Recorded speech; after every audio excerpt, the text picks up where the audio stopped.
بسم الله الرحمن الرحيم. ألف لام ميم.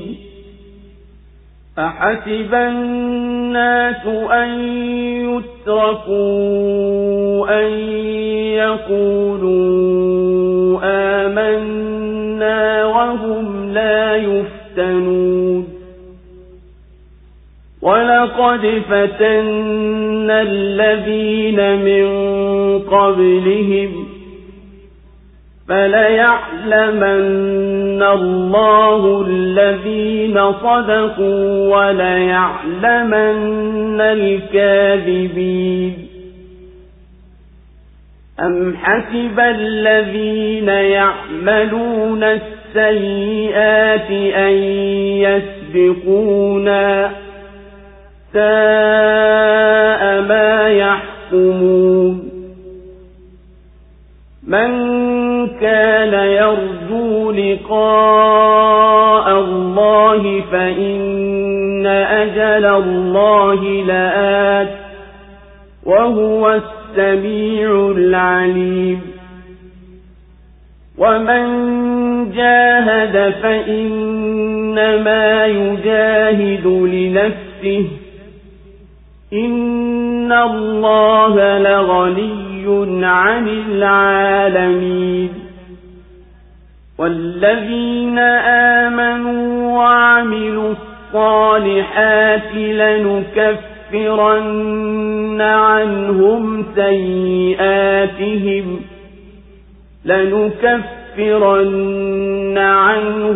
سيئاتهم ولنجزينهم أحسن الذي كانوا يعملون.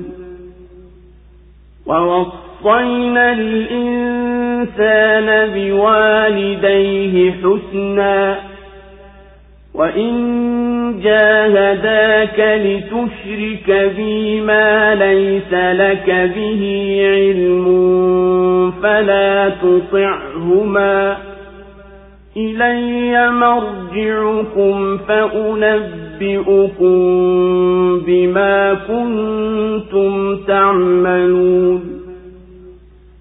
والذين آمنوا وعملوا الصالحات لندخلنهم في الصالحين. ومن الناس من يقول آمنا بالله فإذا أوذي في الله جعل فتنة الناس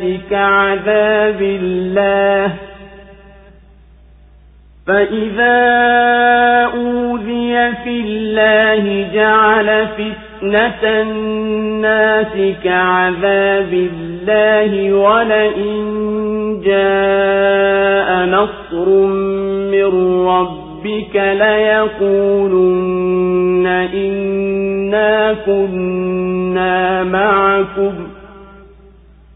أوليس الله بأعلم بما في صدور العالمين. وليعلمن الله الذين آمنوا وليعلمن المنافقين.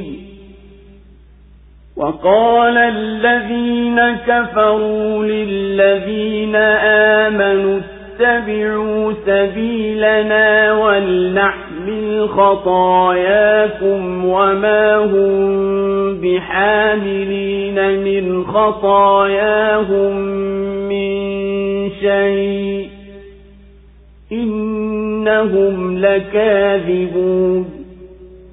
وليحملن أثقالهم وأثقالا مع أثقالهم وليسألن يوم القيامة عما كانوا يفترون. Kwa jina la Mwenyezi Mungu mwingi wa rehema mwenye kurehemu. Alif Lam Mim. Je, wanadhani watu wataachwa kwa kuwa wanasema tumeamini nao wasijaribiwe? Hakika tuliwajaribu waliokuwa kabla yao, na kwa yakini Mwenyezi Mungu atawatambulisha walio wa kweli na atawatambulisha walio waongo. Au wanadhani wanaotenda maovu kwamba watatushinda? Hukumu mbaya hiyo wanayohukumu. Mwenye kutaraji kukutana na Mwenyezi Mungu, basi hakika miadi ya Mwenyezi Mungu itafika bila shaka, naye ni mwenye kusikia, mwenye kujua. Na anayefanya juhudi, basi bila shaka anafanya juhudi kwa ajili ya nafsi yake. Hakika Mwenyezi Mungu si mhitaji wa walimwengu. Na walioamini na wakatenda mema, kwa yakini tutawafutia makosa yao na tutawalipa bora ya waliokuwa wakiyatenda. Na tumemuhusia mwanadamu kuwafanyia wema wazazi wake, na ikiwa watakushikilia unishirikishe mimi na usiokuwa na ujuzi nayo, basi usiwatii. Kwangu mimi ndiyo marejeo yenu, na itakwambieni mliokuwa mkiyatenda. Na walioamini na wakatenda mema, bila shaka tutawatia miongoni mwa watu wema. Na katika watu wapo wanaosema tumemwamini Mwenyezi Mungu, lakini wanapopewa maudhi kwa ajili ya Mwenyezi Mungu, wanayafanya mateso ya watu kama ni adhabu ya Mwenyezi Mungu. Na inapokuja nusura kutoka kwa Mola wako mlezi husema, hakika sisi tulikuwa pamoja nanyi. Kwani Mwenyezi Mungu hayajui yaliyomo vifuani mwa walimwengu? Na hapana shaka Mwenyezi Mungu atawatambulisha walioamini na atawatambulisha wanafiki. Na waliokufuru waliwaambia walioamini, fuateni njia yetu nasi tutayabeba makosa yenu. Wala wao hawatabeba katika makosa yao chochote kile. Hakika hao ni waongo. Na hapana shaka wataibeba mizigo yao na mizigo mingine pamoja na mizigo yao. Na kwa yakini wataulizwa siku ya Kiyama juu ya waliokuwa wakiazua. Allahu Akbar, Allahu Akbar, la ilaha illa Allah. Surati Al-Ankabut imeteremka Maka. Sura hii ni ya Maka na idadi ya aya zake ni 69, lakini aya moja mpaka ya 11 ziliteremka Madina. Sura hii imeanzia kukubainisha kwamba hapana budi ila imani ya waumini itiwe mitihanini kwa misukosuko na jihadi kwa ajili ya kulinda dola ya haki na imani. Na binadamu ameusiwa kwa wazazi wake pamoja na amri ya jihadi, ili ukusanyike wema na jihadi, na baina ya watu wa namna mbalimbali na imani. Na imeelezwa kwamba miongoni mwao yupo anayesema kwa ulimi wake kwamba ameamini na hali moyo wake haukukubali. Kisha sura hii imetaja habari za Nuhu na kaumu yake, na kadhalika imeeleza kisa cha Ibrahim katika wito wake, na ikabainisha mafunzo hayo kwa ajili ya Mtume sallallahu alaihi wasallam. Kisha ikasimulia jawabu ya watu wa Ibrahim, na ikaeleza habari za Lut na kisa cha kaumu yake, na kuteremka kwa wajumbe malaika wa Mwenyezi Mungu kuja kuwahiliki, na wakaokoka ahali zake isipokuwa mkewe. Kisha subhanahu akaashiria kisa cha Shuaibu pamoja na Madiana na cha Hud na Ad na Salih na Thamud, na kudanganyikiwa kwa Karun na Firauni na Haman na matokeo ya mwisho wao. Na yeye subhanahu amebainisha kwamba kuabudu masanamu kwa washirikina kunategemea hoja iliyokuwa dhaifu kabisa kuliko jumba la buibui, na kwamba mifano kama hii hawaielewi ila wale wanaotumia akili zao. Na baada ya hayo Mwenyezi Mungu akamwamrisha nabii wake asijadiliane na watu wa kitabu ila kwa njia nzuri. Na yeye subhanahu akaashiria kwamba nabii sallallahu alaihi wasallam hajui kusoma wala kuandika, na hayo yanazidi kuonyesha utume wake. Na pia subhanahu ametaja ukaidi wa washirikina katika kutaka kwao waletewe miujiza ya kuiona, nayo wataikataa kama walivyoikataa kaumu ya Musa na wengineo. Na akagusia kule kuhimiza kwao kuteremshiwa adhabu, naye amebainishia kiyama, na akataka watu watazame baada ya hayo ulimwengu na neema za Mwenyezi Mungu mtukufu ziliomo ndani yake. Kisha akataja thamani ya uhai wa duniani ukilinganisha na wa akhera, na hali ya washirikina katika unyonge wao na kumkimbilia kwao Mwenyezi Mungu wanapokuwa katika hofu, na wanapokuwa na nguvu na wakawa katika usalama wanavyomshirikisha Mwenyezi Mungu. Kisha akaeleza neema zake anazowapa katika nyumba takatifu ya Maka na wanavyozikanya neema hizo. Kisha Mwenyezi Mungu akabainisha fadhila za wanaopigana jihadi. Alif Lam Mim. Hizi ni harufi za kutamkwa na zikasikilizana zilizoletwa ili kubainisha kwamba hii Qur'ani yenye kuemea watu kuiga imetungwa kwa harufi hizi mnazoziweza kuzitamka vizuri, na pia ni kwa ajili ya kuwazindua wasikilizaji na wapate kuiangalia haki. Hivyo watu wanadhani kwamba wataachiliwa tu hivi kwa sababu ya kutamka kwao shahada mbili basi, bila ya kujaribiwa kwa mitihani na shida ili utambulikane ukweli wa imani yao. La, sivyo hivyo, bali hapana budi kutiwa mitihanini. Na bila shaka Mwenyezi Mungu alikwisha zijaribu kaumu zilizotangulia kwa kuwapa shida na namna mbalimbali za neema na mitihani, ili apate kuonekana yale ambayo yeye anayajua tangu mwanzo, na watengue baina ya waliokuwa wakweli katika imani yao na waongo. Wanadhani wanamshirikisha Mwenyezi Mungu na wanamuasi kwamba watatuponyoka katika kukimbia kwao kuikimbia adhabu ya Mwenyezi Mungu na malipo yake. Kuhukumu kwao huku ni kuovu mno. Mwenye kuamini kufufuliwa na akawa anataraji malipo ya Mwenyezi Mungu na anayehofu adhabu yake, basi huyo imani yake ni ya kweli. Basi na ingie kwenye vitendo vyema, kwani siku iliyoahidiwa itakuja tu, hapana hivi wala hivi. Na Mwenyezi Mungu ni mwenye kusikia maneno ya waja, ni mwenye kuvijua vitendo vyao, na atamlipa kila mmoja kwa anavyostahiki. Na mwenye kuwania jihadi kwa sababu ya kutukuza neno la Mwenyezi Mungu na akapambana na nafsi yake vumilie juu ya utiifu, basi malipo ya jihadi yake atamrudia mwenyewe. Na hakika Mwenyezi Mungu alitakasika, si mhitaji wa utiifu wa walimwengu. Na wale waliosifika kwa imani na wakatenda mema, hapana shaka tutawaondolea makosa yao na tutawasamehe na tutawalipa bora ya malipo kwa vitendo vyao vyema. Na Mwenyezi Mungu amemwamrisha mwanadamu afanye ukomo wa uwezo wake kuwafanyia wema wazazi wake na kuwatii. Na ukikushikilia kumfanyia shirki Mwenyezi Mungu, na hayo hayakubaliki katika elimu wala akili, basi usiwatii. Na marejeo ya viumbe vyote ni kwa Mwenyezi Mungu, na yeye atawaeleza walioyatenda duniani na atawalipa kwayo. Na waliomsadiki Mwenyezi Mungu na ujumbe wake na wakatenda mema, basi hao hapana shaka Mwenyezi Mungu atawaingiza pamoja na waliowema wapate malipo yao na wayastarehe. Na miongoni mwa watu yupo ambaye husema kwa ulimi wake tumeamini, na akipata dhiki yoyote kwa ajili ya Mwenyezi Mungu hukereka na akafitinika hata katika dini yake, wala haifikiri adhabu ya Mwenyezi Mungu ya siku ya Kiyama. Yeye huyo huwa kama kwamba anafanya mateso ya wanadamu kuwa sawa na adhabu ya Mwenyezi Mungu ya akhera. Mwenyezi Mungu akiwanusuru waumini akawapa ushindi kuwashinda maadui zao na wakapata ngawira, watu hao wanaodhihirisha imani huja wakawaambia Waislamu, sisi ni wenzenu katika imani, basi hebu tupeni nasi fungu letu la ngawira. Wasidhani watu hao kwamba mambo yao yamefichikana kwa Mwenyezi Mungu, kwani Mwenyezi Mungu anayajua yaliyo vifuani mwa watu ikiwa unafiki au imani. Na hapana shaka Mwenyezi Mungu atawadhihirisha watu yale ambayo yeye anayajua tangu hapo. Atawatenga mbalimbali baina ya waumini na wanafiki, na kila mmoja atamlipa kwa analotenda. Waongozi wa shirki walikuwa wakiwaambia wale walioingia katika Uislamu kwa usafi wa nia, kuweni kama mlivyokuwa katika dini yetu, na fuateni tunayofuata sisi.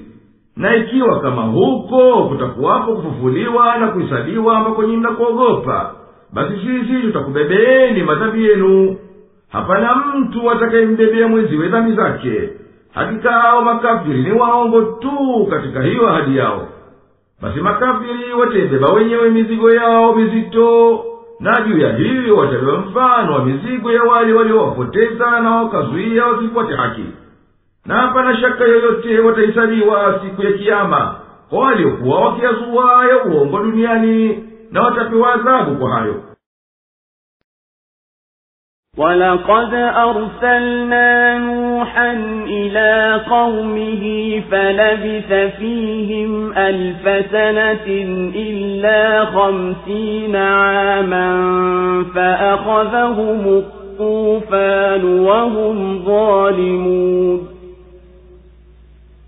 فَأَنْجَيْنَاهُ وَأَصْحَابَ السَّفِينَةِ وَجَعَلْنَاهَا آيَةً لِلْعَالَمِينَ وَإِبْرَاهِيمَ إِذْ قَالَ لِقَوْمِهِ اعْبُدُوا اللَّهَ وَاتَّقُوهُ ذَلِكُمْ خَيْرٌ لَكُمْ إِن كُنتُمْ تَعْلَمُونَ إِنَّمَا تَعْبُدُونَ مِن دُونِ اللَّهِ أَوْثَانًا وَتَخْلُقُونَ إِفْكًا إِنَّ الَّذِينَ تَعْبُدُونَ مِن دُونِ اللَّهِ لَا يَمْلِكُونَ لَكُمْ رِزْقًا فَابْتَغُوا عِندَ اللَّهِ الرِّزْقَ وَاعْبُدُوهُ وَاشْكُرُوا لَهُ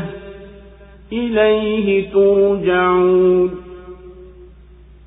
وَإِن تُكَذِّبُوا فَقَدْ كَذَّبَ مِن قَبْلِكُمْ وَمَا عَلَى الرَّسُولِ إِلَّا الْبَلَاغُ الْمُبِينُ أَوَلَمْ يَرَوْا كَيْفَ يُبْدِئُ اللَّهُ الْخَلْقَ ثُمَّ يُعِيدُهُ إِنَّ ذَلِكَ عَلَى اللَّهِ يَسِيرٌ قُلْ سِيرُوا فِي الْأَرْضِ فَانظُرُوا كَيْفَ بَدَأَ الْخَلْقَ ثُمَّ اللَّهُ يُنشِئُ النَّشْأَةَ الْآخِرَةَ إِنَّ اللَّهَ عَلَى كُلِّ شَيْءٍ قَدِيرٌ يُعَذِّبُ مَن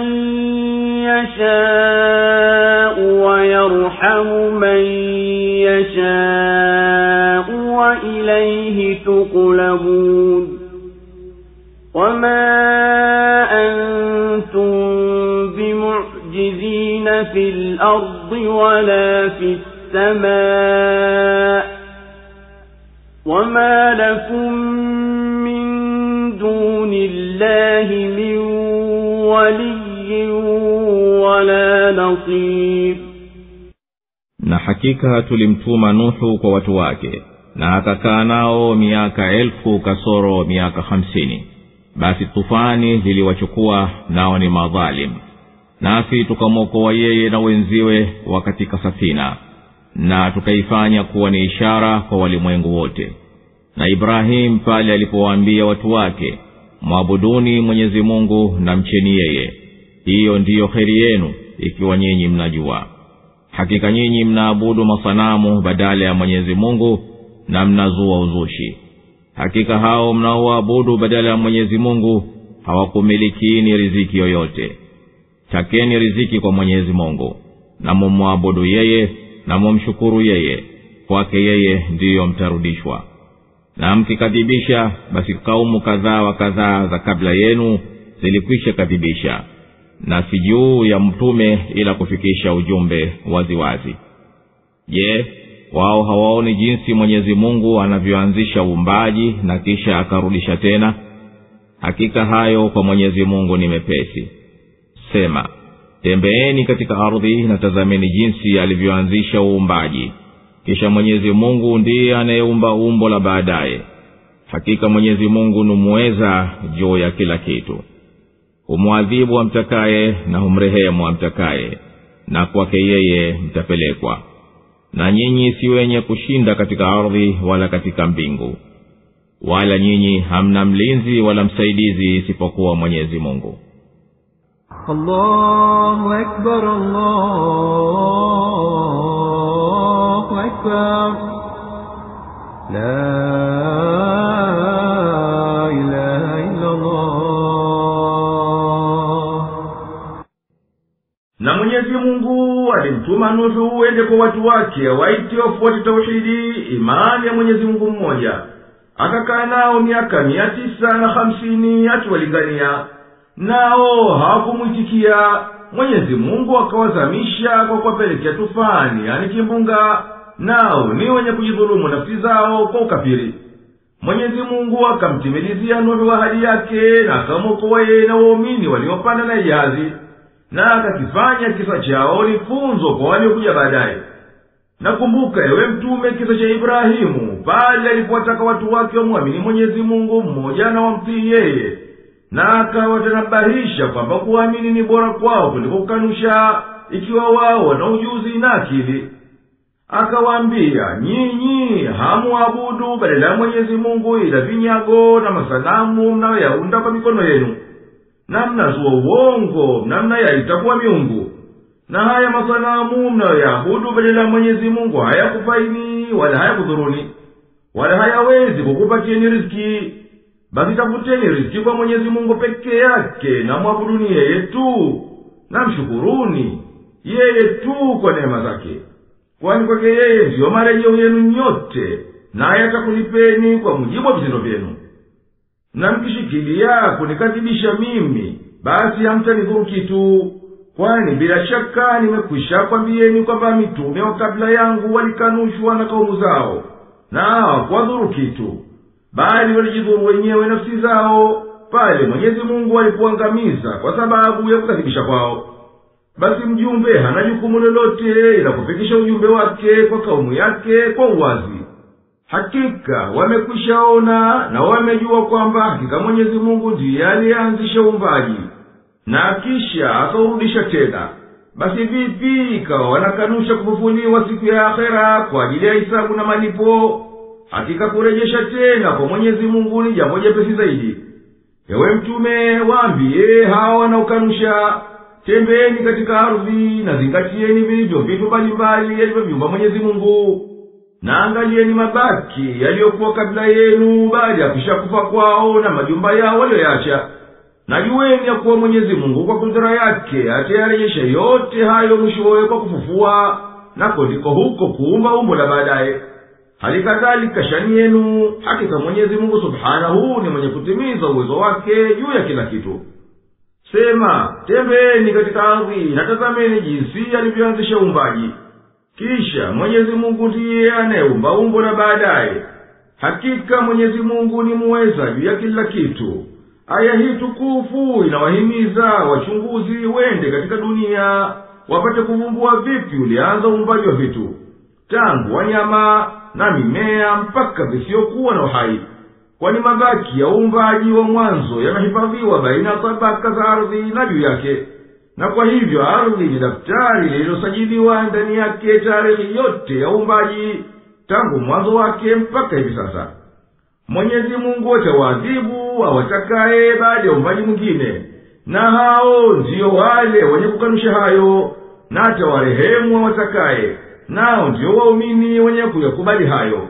Na kwake yeye peke yake ndiyo marejeo ya viumbe vyote kwa ajili ya hisabu na malipo. Enyi mnaokadhibisha, nyinyi hamtaweza kuishinda kudra ya Mwenyezi Mungu sawa sawa mkiwa katika ardhi au katika mbingu, bali hiyo kudra yake yokuzungukeni nyinyi, wala nyinyi hamna mlinzi wa kukulindeni na Mwenyezi Mungu, wala msaidizi wa kuzuilieni adhabu yake. والذين كفروا بآيات الله ولقائه أولئك يئسوا من رحمتي وأولئك لهم عذاب أليم. فما كان جواب قومه إلا أن قالوا اقتلوه أو حرقوه فأنجاه الله من النار. إن في ذلك لآيات لقوم يؤمنون.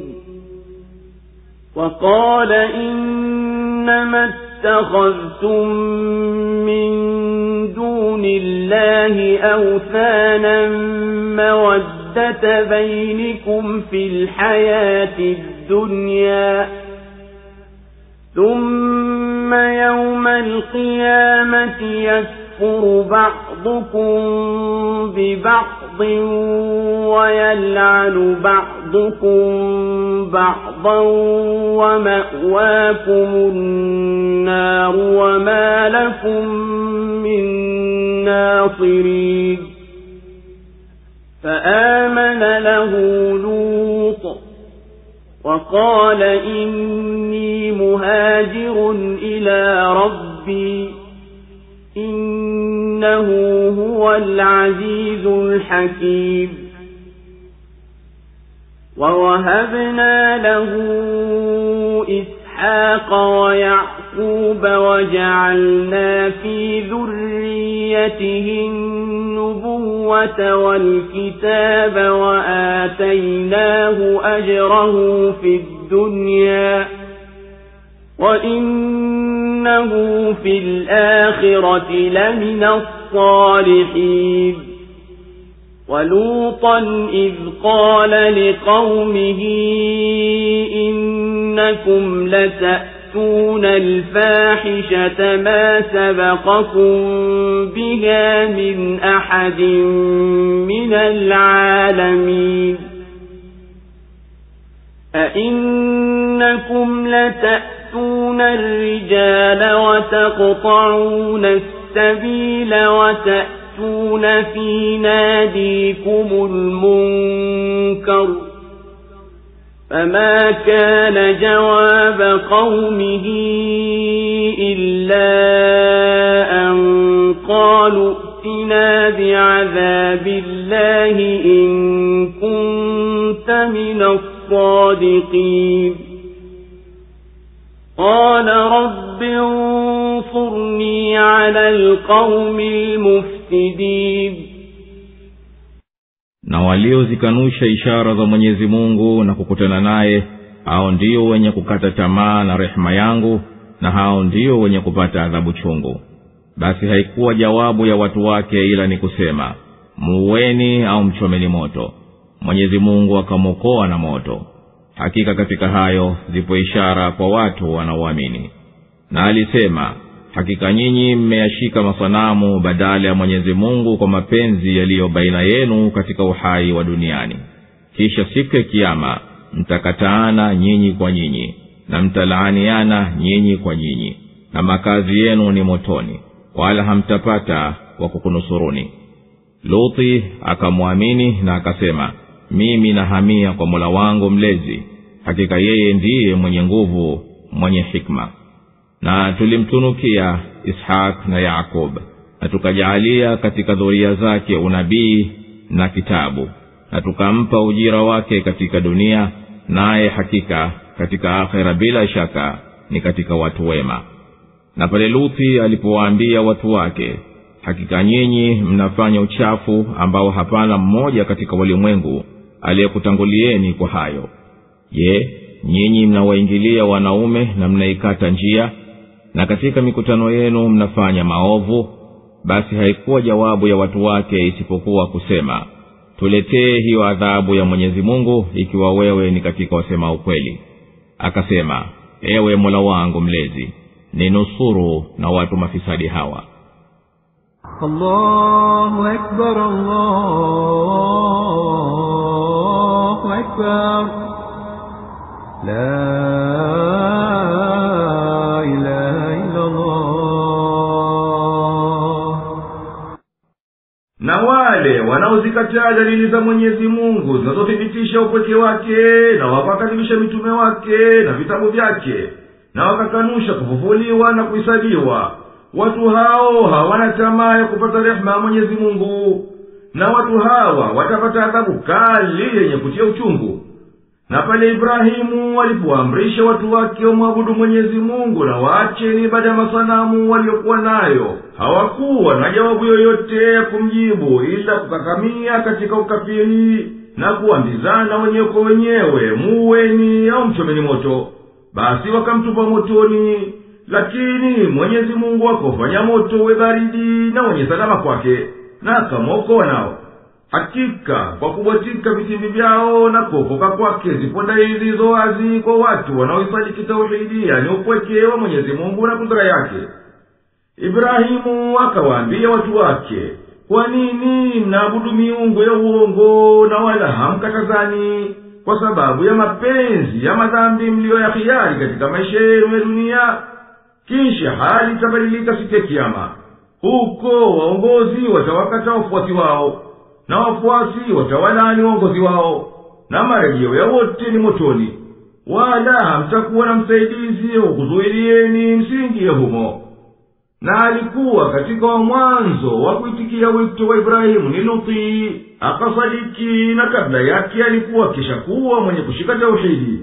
Na Ibrahimu akasema kwa kutii amri ya Mwenyezi Mungu, mimi ninahama kwenda upande aliyoniamrisha Mola wangu mlezi nihamie, na nikakae na huko niwaite watu wamfuate Mwenyezi Mungu.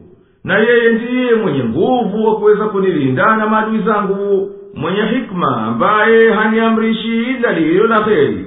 Na Mwenyezi Mungu akamtunukia Ibrahimu kwa kumpa mwana na ini Ishaka, na kumpa mjukuu na ini Yakubu, na akamfanyia ukarimu kwa kumjalia unabii katika dhuria zake, na kuwateremshia vitabu vya mbinguni, na kwa kumlipa bora ya malipo katika dunia, naye huko akhera kuwa ni miongoni mwa bora ya watu wema. Na ewe mtume, kumbuka pale tulipomtuma Luti kwa kaumu yake, akawataka waishike tauhidi ya Mwenyezi Mungu na utifu wake, na akawakataza kitendo kichafu walichokuwa kikitenda, ambacho hajapata kukitenda yoyote katika viumbe vya Mwenyezi Mungu. Hakika hayo myatendayo ni maovu na yanahilikisha, kwani nyinyi mnawafanya mambo machafu wanaume, na mnaikataa njia ya uzazi, na hatima ya hayo ni kutoweka kabisa. Na katika mikutano yenu mnatenda maovu bila kumhofu Mwenyezi Mungu wala kuoneana haya baina yenu. Wala watu wake hawakumsikia wala hawakuwa na jawabu ya kumpa ila kumfanya masara tu, na wakamtaka litopezi wa adhabu ya Mwenyezi Mungu aliyowatishia kwayo, ikiwa yeye ni mkweli kwa hayo yasemayo. Basi Luti akamtaka msaada Mwenyezi Mungu kupambana nao, na akamwomba nusuru juu ya watu wake wenye kufanya fisadi katika nchi. ولما جاءت رسلنا إبراهيم بالبشرى قالوا إنا مهلكو أهل هذه القرية إن أهلها كانوا ظالمين قال إن فيها لوطا قالوا نحن أعلم بمن فيها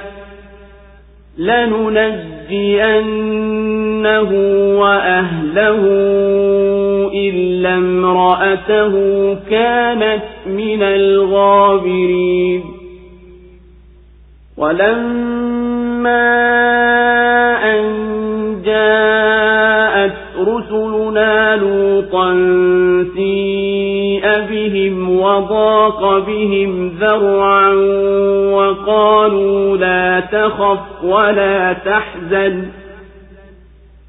إنا منجوك وأهلك إلا امرأتك كانت من الغابرين إنا منزلون على أهل هذه القرية رجزا من السماء بما كانوا يفسقون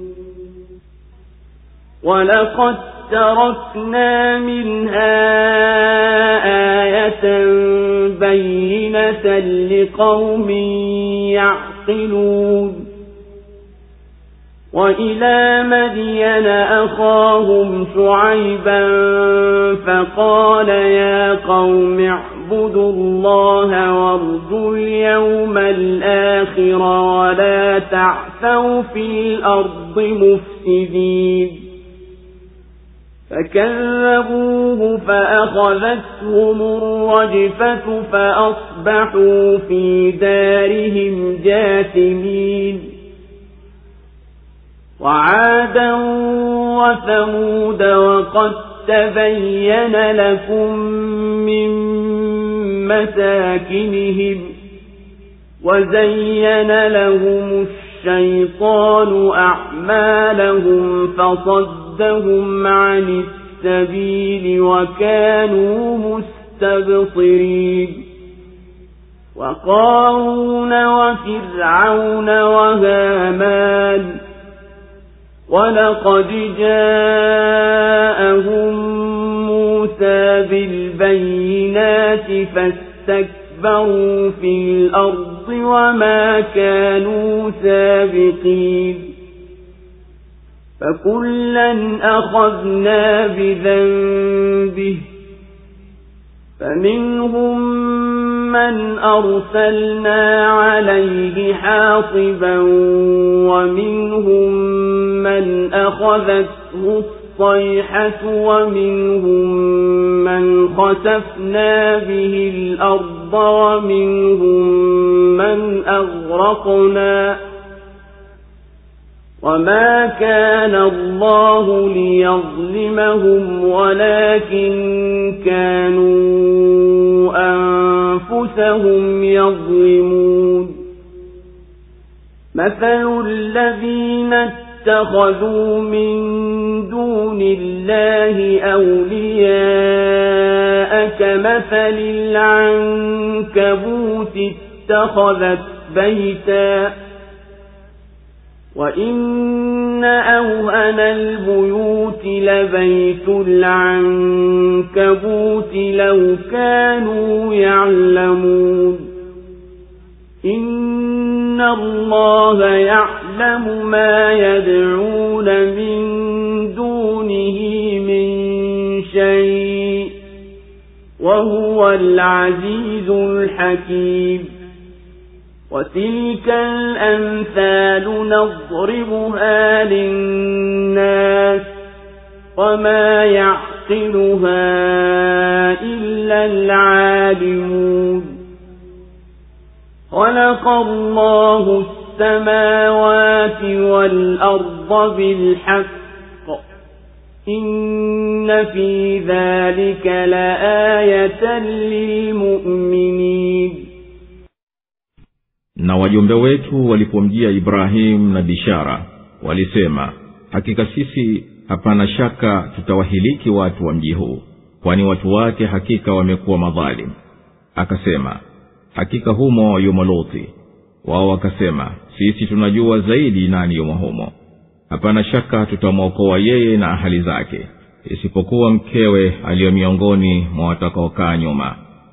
Na wajumbe wetu walipomfikia Luthi, alihuzunika kwa ajili yao na moyo uliona dhiki kwa ajili yao.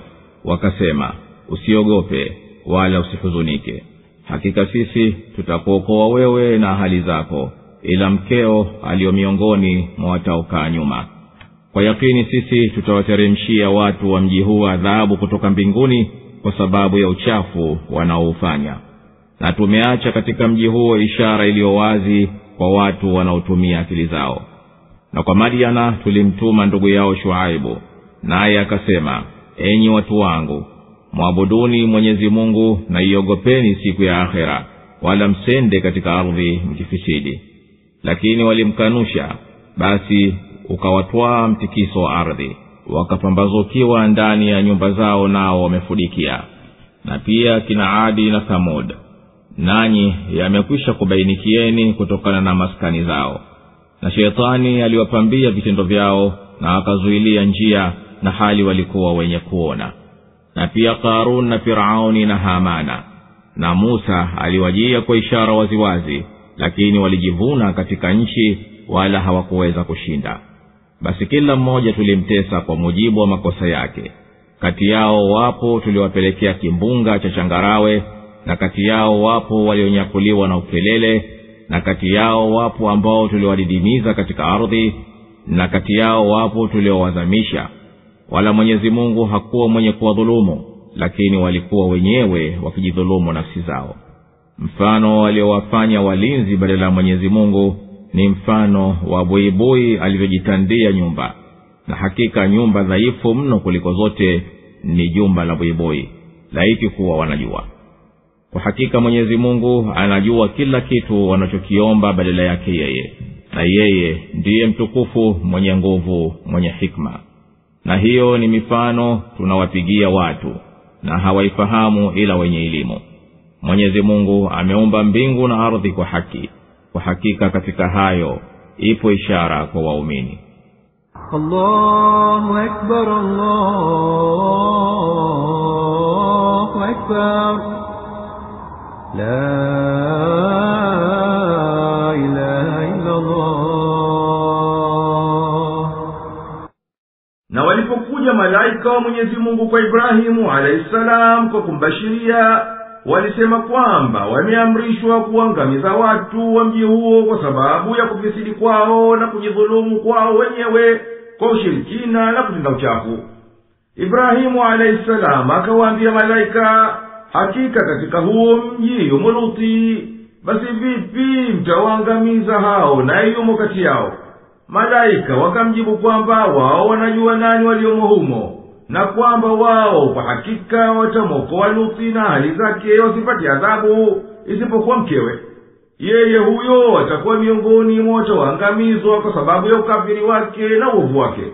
Walipoondoka wale malaika waliotumwa kumwendea Luti, naye akawaona, alihuzunika kwa kuwahofia uadui wa watu wake, na akaemewa asiwe na hila ya kuweza kuwalinda wao. Basi wakampozana wakamwambia, kabisa usiuhofu uadui wa kaumu yako juu yetu, wala usihuzunike kwa ajili yetu, kwani sisi hakika tumekuja kuangamiza watu wa mji huu, na tutakuokoa wewe na hali zako, lakini mkeo atakuwa pamoja na wenye kuangamia. Malaika wakasema, hakika sisi tumetumwa kutimiliza amri ya Mwenyezi Mungu kwa kuwateremshia watu wa mji huu adhabu itokayo mbinguni kwa sababu ya uchafu wao na ukafiri wao. Na Mwenyezi Mungu akauteketeza mji huu na akaacha humo mabaki yaliyo wazi, ili yawe dalili ya kuonyesha aliwafanyia Mwenyezi Mungu na funzo kwa mwenye kuzingatia. Na Mwenyezi Mungu aliwapelekea watu wa Madiana mtume kutokana na wenyewe, naye ni Shuaibu.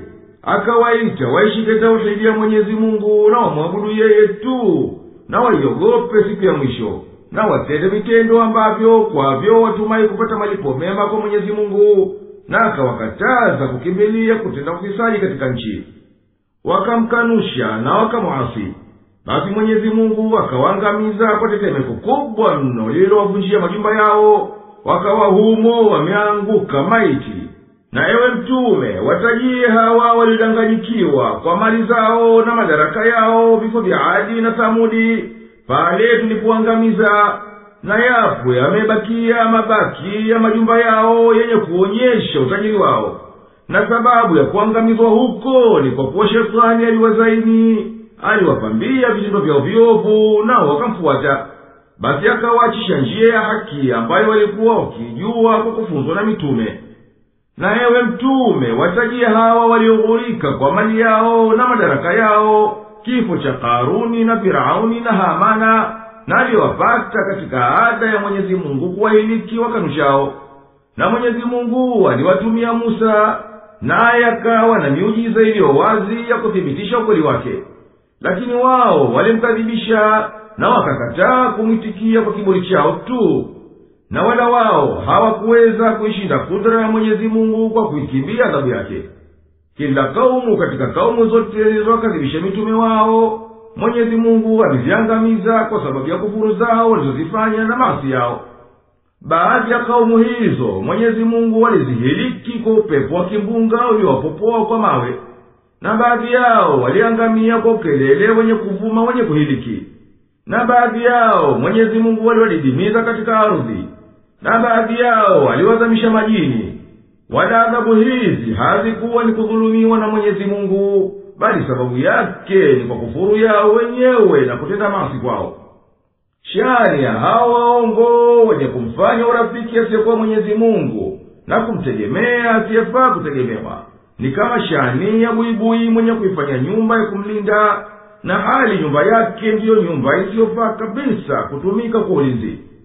Na lau kuwa hawa waongo ni watu wa ujuzi na utambuzi, wasingefanya hayo. Mfano waliowafanya walinzi baada ya Mwenyezi Mungu ni mfano wa buibui yalivyojitandia nyumba, na hakika nyumba dhaifu mno kuliko zote jumba la buibui laitukuwa wanajua. Nyumba za buibui anazojenga kwa ajili ya maskani yake na kwa ajili ya kukamatia mateka wake zimeundwa kwa wembamba mno, kwani hizo ni nyuzi zilizokuwa hadi ya mwisho wa wembamba, zinashinda wembamba wa hariri. Na kwa hivyo mfumo wake umekuwa ni wa mwisho wa udhaifu kuliko nyumba zote walizojengea wanyama kuwa ni makazi yao.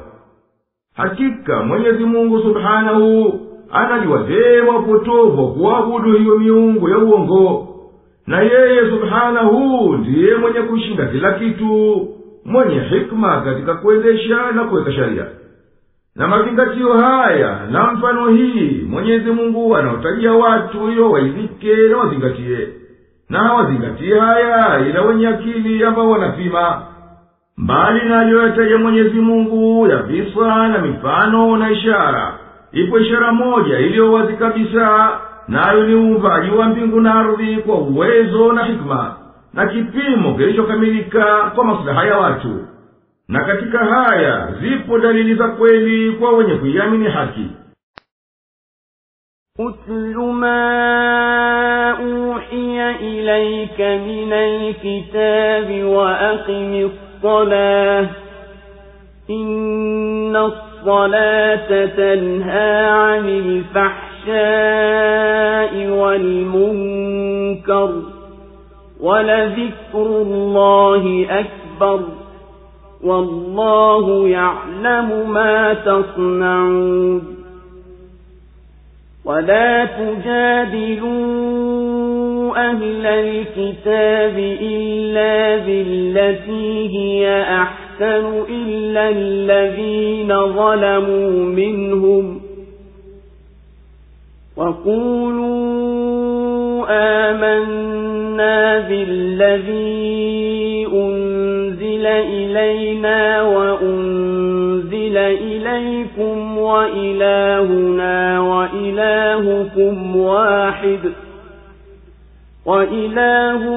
وإلهكم واحد ونحن له مسلمون وكذلك أنزلنا إليك الكتاب فالذين آتيناهم الكتاب يؤمنون به ومن هؤلاء من يؤمن به وما يجحد بآياتنا إلا الكافرون وما كنت تتلو من قبله من كتاب ولا تخطه بيمينك إذا لارتاب المبطلون بل هو آيات بينات في صدور الذين أوتوا العلم وما يجحد بآياتنا إلا الظالمون وقالوا لولا أنزل عليه آيات من ربه قل إنما الآيات عند الله وإنما أنا نذير مبين أولم يكفهم أنا أنزلنا عليك الكتاب يتلى عليهم إن في ذلك لرحمة وذكرى لقوم يؤمنون soma uliofunuliwa katika kitabu na ushike sala hakika sala inazuilia mambo machafu na maovu, na kwa yakini kumdhukuru Mwenyezi Mungu ndilo jambo kubwa kabisa, na Mwenyezi Mungu anajua mnayoyatenda. Wala msijadiliane na watu wa kitabu ila kwa njia iliyo nzuri kabisa, isipokuwa wale waliodhulumu miongoni mwao. Na semeni, tumeyaamini yaliyoteremshwa kwetu na yaliyoteremshwa kwenu, na Mungu wetu na Mungu wenu ni mmoja, na sisi ni wenye kusilimu kwake. Na namna hivi tumekuteremshia kitabu, basi wale tuliowapa kitabu watayaamini, na miongoni mwa hawa wapo watakaoiamini, na hawazikatai ishara zetu isipokuwa makafiri. Na wewe hukuwa kabla yake unasoma kitabu chochote, wala hukukiandika kwa mkono wako wa kulia. Ingelikuwa hivyo wangelifanya shaka wavunjifu. Bali hii ni ishara zilizowazi katika vifua vya waliopewa elimu, na hawazikatai ishara zetu isipokuwa wenye kudhulumu. Na walisema, mbona hakuteremshiwa ishara kutoka kwa Mola wake mlezi? Sema, ishara ziko kwake Mwenyezi Mungu, ama mimi kwa hakika ni mwonyaji mwenye kubainisha tu. Je, kwani hayakuwatosha ya kwamba tumekuteremshia kitabu hiki wanachosomewa? Hakika katika hayo zipo rehma na mawaidha kwa watu wanaoamini. Allahu Akbar, Allahu Akbar, la ilaha illa Allah. Ewe nabii, soma kitabu cha Mwenyezi Mungu wala usiwashughulikie, na timiza swala kwa inavyostahiki, kwani swala pamoja na ikhlasi kwa dhati yake humwachisha mwenye kuishika madhambi makubwa na kila maovu yanayokatazwa na sharia. Na bila shaka kumcha Mwenyezi Mungu na kumhudhurisha kukumkumbuka katika swala na kwingineko kuna athari kubwa zaidi na thawabu nyingi zaidi. Na Mwenyezi Mungu anayajua mnayoyatenda, yakiwa ya kheri au shari, naye atakulipeni kwayo. Wala msijadiliane na wanaokukhalifuni katika Mayahudi na Wakristo ila kwa njia yenye uongofu kabisa na laini kabisa, na inayopelekea zaidi kukubalika, isipokuwa wale waliopita mpaka katika ubishi. Basi hao hapana ubaya mkiwakabili kwa mkazo. Na waambieni mnaojadiliana nao, sisi tumeiamini Kurani tuliyoteremshiwa sisi, na Taurati na Injili mlizoteremshiwa nyinyi, na tunaye mwabudu sisi na munaye mwabudu nyinyi ni mmoja, na sisi tunayemnyenyekea yeye peke yake. Na kama tulivyowateremshia vitabu mitume wa kabla yako, tumekuteremshia wewe hii Kurani. Basi wale tuliowapa kitabu, yani Biblia, kabla ya Kurani, na wakaizingatia na wakaifuata, wanaiamini hii Kurani. Na miongoni mwa hao Waarabu, yani washirikina, wapo wanaoiamini, na hapana wanaozikataa ishara zetu baada ya kudhihiri kwake na kuondoka kila shaka juu yake, ila walioshikilia ukafiri. Wala wewe hukuwa ukisoma kitabu chochote kabla ya Kurani, wala hukuwa ukiandika kwa mkono wako wa kulia, na lau kuwa wewe ni katika ya wanaosoma na kuandika, wangetilia shaka watu wapotovu kuwa hiyo Kurani haitoki kwa Mwenyezi Mungu. Kitabu hichi si cha kutiliwa shaka, bali hizi ni ishara zilizowazi zilizohifadhiwa katika vifua vya watu ambao Mwenyezi Mungu amewapa elimu. Na hazikatai ishara zetu baada ya kuzijua ila wenye kuidhulumu haki na wakazidhulumu nafsi zao. Na makafiri katika majadiliano yao na ukaidi wao walisema, mbona hukuteremshiwa muujiza wa kuiona kwa macho kama iliwateremkia mitume wa kabla yake? Waambie, miujiza yote iko kwa Mwenyezi Mungu, huiteremsha anapotaka. Ama mimi nimetumwa kuonya kwa uwazi, siyo kuleta hayo mtakayo. Wanataka ishara hizo, nao haiwatoshi wao kwa sisi tumekuteremshia hichi kitabu wanachosomewa. Na huu ndiyo muujiza wa kudumu milele, na zingapita zama. Hakika kwa kuteremka kitabu hichi juu yako bila shaka ni rehema kwao na kwa vizazi vyote vijavyo baada yao, na ni kumbusho la daima dawamu lenye manufaa kwa watu ambao shani yao ni kuamini wanapoonyeshwa wazi njia ya uongofu.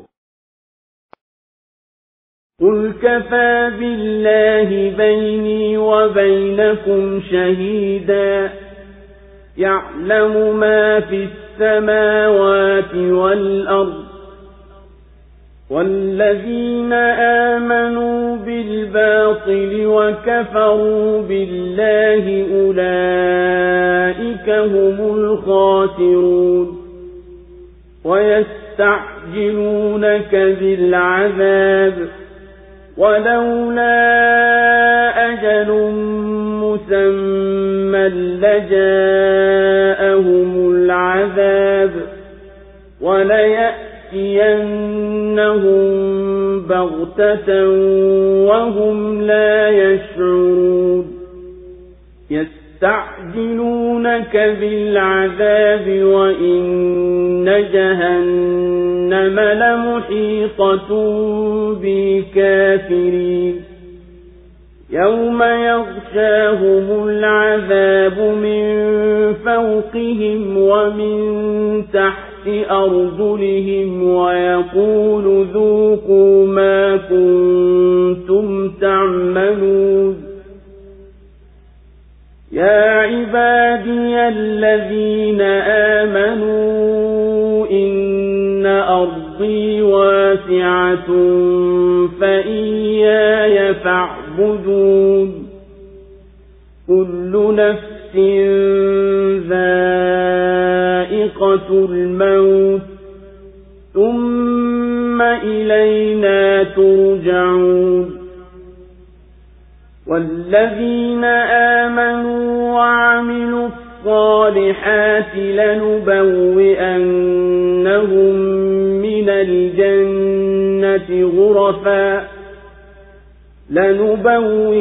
لنبوئنهم من الجنة غرفا تجري من تحتها الأنهار خالدين فيها نعم أجر العاملين الذين صبروا وعلى ربهم يتوكلون وكأين من دابة لا تحمل رزقها الله يرزقها وإياكم وهو السميع العليم ولئن سألتهم من خلق السماوات والأرض وسخر الشمس والقمر ليقولن الله فأنى يؤفكون الله يبسط الرزق لمن يشاء من عباده ويقدر له إن الله بكل شيء عليم ولئن سألتهم من نزل من السماء ماء فأحيا به الأرض من بعد موتها ليقولن الله قل الحمد لله بل أكثرهم لا يعقلون. Sema, Mwenyezi Mungu anatosha kuwa ni shahidi baina yangu na nyinyi, anayajua yaliyomo katika mbingu na ardhi. Na wale wanaoamini upotovu na wakamkataa Mwenyezi Mungu, hao ndio waliohasiri. Na wanakuhimiza waletewe adhabu kwa haraka, na lau kuwa hapana wakati maalum uliowekwa, basi adhabu ingeliwajia na ingeliwatokea kwa ghafla, na hali wao hawana habari.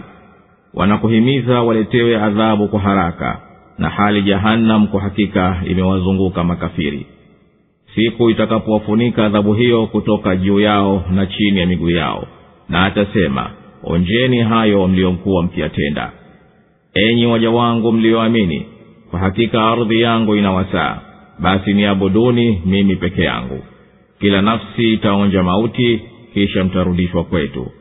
Na ambao wameamini na wakatenda mema, bila shaka tutawaweka katika maghorofa ya peponi yenye kupitiwa chini yake mito, wakidumu humo. Ni mwema ulioje huo ujira wa watendao, ambao walisubiri na wakamtegemea Mola wao mlezi. Na wanyama wangapi hawawezi kujimiliki riziki zao? Mwenyezi Mungu anawaruzuku hao na nyinyi pia, na yeye ndiye mwenye kusikia, mwenye kujua. Na ukiwauliza, nani aliyeumba mbingu na ardhi na akafanya jua na mwezi kutii amri yake, bila shaka watasema Mwenyezi Mungu. Wapi basi wanakogeuzwa? Mwenyezi Mungu humkunjulia na humdhikisha riziki amtakaye katika waja wake. Kwa hakika Mwenyezi Mungu ni mjuzi wa kila kitu. Na ukiwauliza, ni nani anayeteremsha maji kutoka mbinguni na akaihuisha ardhi baada ya kufa kwake, bila shaka watasema ni Mwenyezi Mungu. Sema alhamdulillah, sifa njema zote ni za Mwenyezi Mungu, bali wengi katika wao hawafahamu. Allahu akbar, Allahu akbar, la ilaha illa Allah. Sema, yanitosha mimi na yakutosheni nyinyi ya kwamba Mwenyezi Mungu ndiye shahidi kuwa mimi nimefikisha niliyotumwa kwenu, na hayo ndiyo chanzo cha mambo yangu na mambo yenu, wala hakifichiki kwake chochote cha mbinguni na duniani. Na waliomwabudu wasiyekuwa Mwenyezi Mungu na wakamkataa Mwenyezi Mungu na wasimhusishie yeye tu kwa ibada, hao ndio walionunua ukafiri kwa imani na wakasibiwa na hasira iliyo wazi. Na makafiri wanakufanyia ushindani ya kuwa kama unaweza basi waletee kwa haraka hiyo adhabu uliyowaonya kuwa itawapata. Na lau kuwa wakati maalum haukuwekwa kwa mujibu wa hikima yetu, tungeliwaletea kwa haraka hiyo adhabu inayohimiza. Ninaapa itawatokea kwa ghafula na hali wao hawana habari.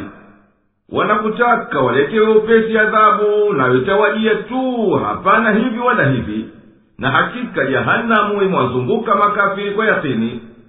Siku itakapofunika adhabu kutoka juu licha ya kutoka chini, na malaika aliwakilishwa kuadhibu wataposema, onjeni jazaa ya hayo maovu mliokuwa mkiyatenda. Mwenyezi Mungu anasema, enyi waja wangu mlioniamini mimi na mtume wangu, hakika ardhi yangu ni kunjufu kwa atakaye kukimbia kutoka katika nchi za shirki. Kimbieni mje kwangu mpate kunisafia mimi ibada. Kila nafsi itaonja uchungu wa mauti bila shaka yoyote, kisha mtarejea kwetu na mtakuja lipwa kwa hayo mliyotanguliza, iko ya kheri au shari.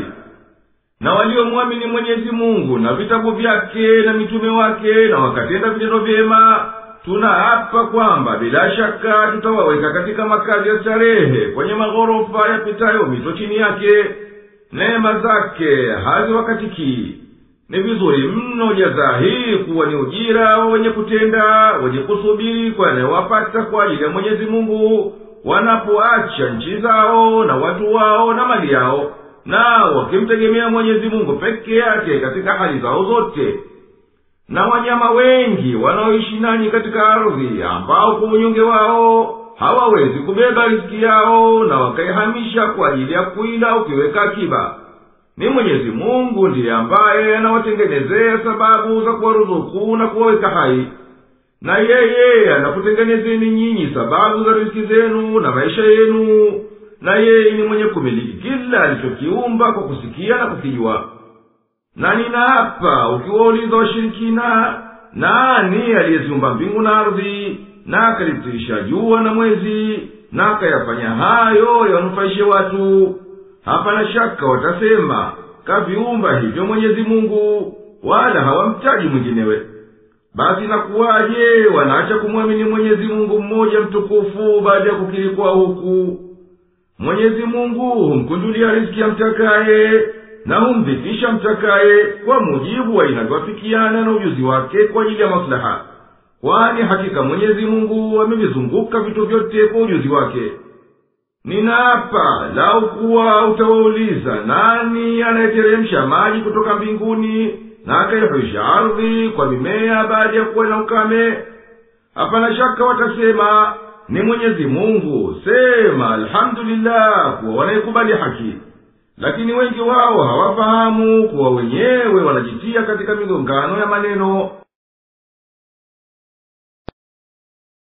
وما هذه الحياة الدنيا إلا لهو ولعب وإن الدار الآخرة لهي الحيوان لو كانوا يعلمون فإذا ركبوا في الفلك دعوا الله مخلصين له الدين فلما نجاهم إلى البر إذا هم يشركون ليكفروا بما آتيناهم وليتمتعوا فسوف يعلمون أولم يروا أنا جعلنا حرما آمنا ويتخطف الناس من حولهم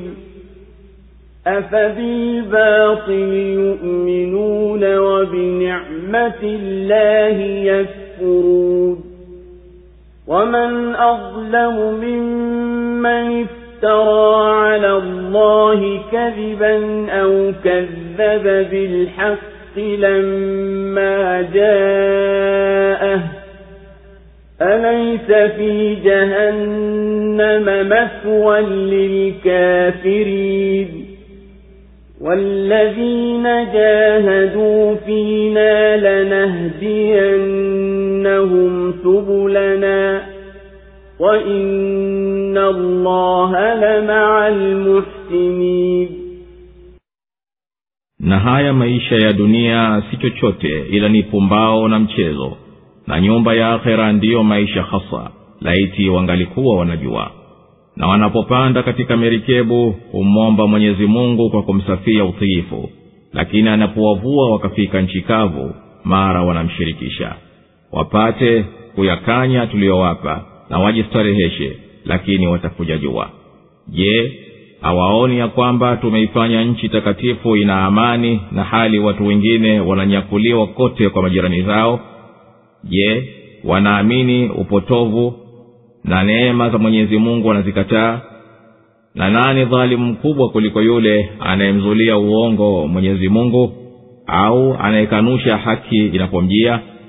Je, si katika Jahannam ndiyo yatakuwa makazi ya makafiri? Na wanaofanya juhudi kwa ajili yetu sisi tutawaongoa kwenye njia zetu, na hakika Mwenyezi Mungu yu pamoja na watu wema. Allahu Akbar,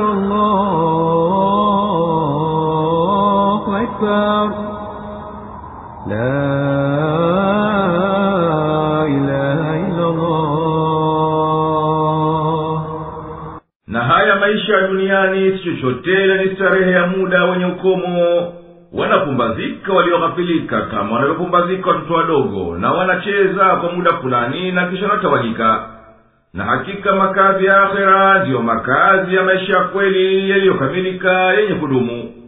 Na kweli hizi ni zenye kuthibiti, wangelizitambua hawa lau kuwa ni watu wa kutambua vilivyo. Hao kwa walivyosifika kwa ushirikina, wakipanda vyombo vya baharini na wakapata kidogo katika vitisho vyake, humwelekee Mwenyezi Mungu kwa kumwomba kwa ikhlasi ili awaondolee madhara. Na kisha waokoa akawafikisha nchi kavu, mara hukimbilia kurejea kwenye ushirikina, ili wapate kuzikanya neema tulizowapa, na wapate kunafika kwa yale yanayoridhiana na pumbao lao katika maisha haya. Basi watakuja jua matokeo ya ukafiri pale watapoiona adhabu iliyochungu. Makafiri wa Maka wameingia upofu, hawazioni neema za Mwenyezi Mungu alizowamiminia, wala hawaoni kwamba hakika sisi tumeufanya mji wao kuwa umehifadhika, haushambuliwi wala hauvamiwi, mtakatifu. Watu wake hawatekwi nyara, wala ndani yake havitokei vita. Na hali kote jirani zao watu wananyakuliwa, hawa wamepofuka hawazioni neema hizi. Basi wanasadiki yasiyo na asili yoyote, na wanamkanusha Muhammadi na yote aliyoyaleta. Na hapana aliyedhulumu zaidi kuliko yule anayemsingizia Mwenyezi Mungu jambo ambalo hakulitolea sharia, au anaikadhibisha dini ya haki inapomfikiria. Hakika katika Jahanamu ndiko kwenye makazi ya watu hawa madhalimu makafiri.